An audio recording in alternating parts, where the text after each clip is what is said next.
Well, it really is a matter of access, and it's a matter for all students, quite frankly. When we look at college costs are out of control. University costs since the 80s have outpaced healthcare costs, to put it in perspective, which is just a tremendous problem for all students. But the answer does not lie in increasing federal subsidies.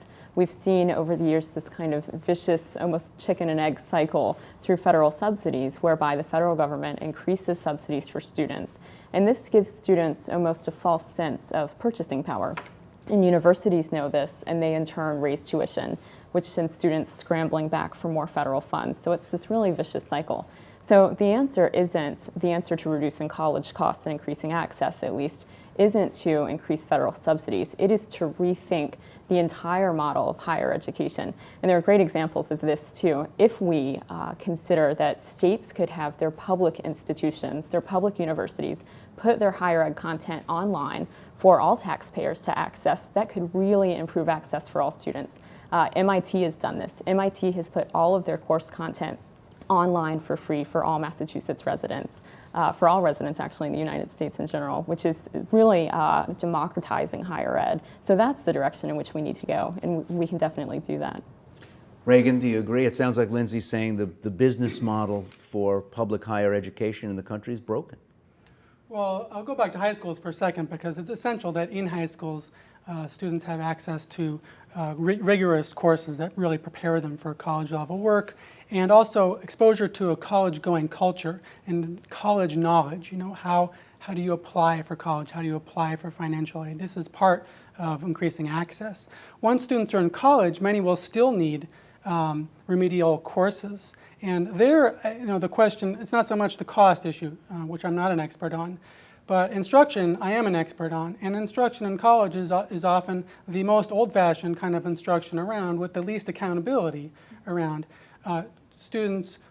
Graduate students being allowed to teach the courses for the students that need the best teaching, and being explicitly directed not to get carried away with their teaching responsibilities, because what they're really there for is the research program.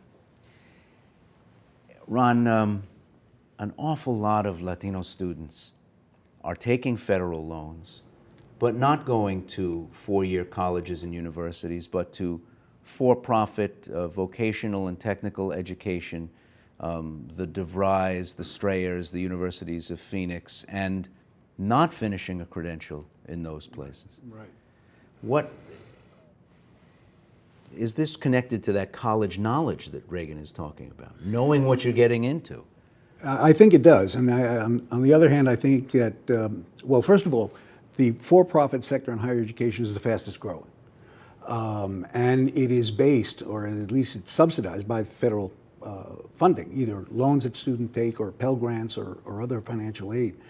So they have seen that there is a pool of students out there that is not going to community college, it's not going to and offer them an alternative. Whether it's good or bad is to be seen, but offer them the alternative. The two main reasons why students do not go to college, or the main obstacles to college, is academic preparation, of course, we mentioned here, and cost.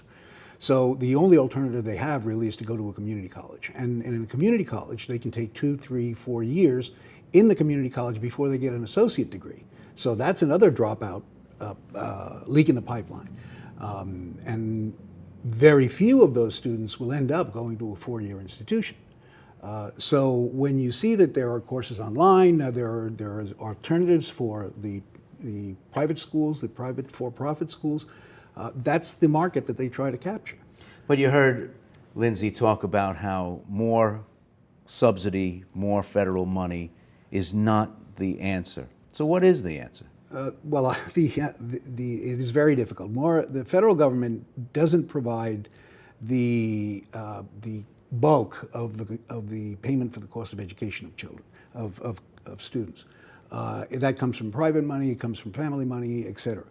Of course, in the Latino community, the vast majority of parents have not been able to save for the education of their children, and therefore depend on what you mentioned, the loans to get through.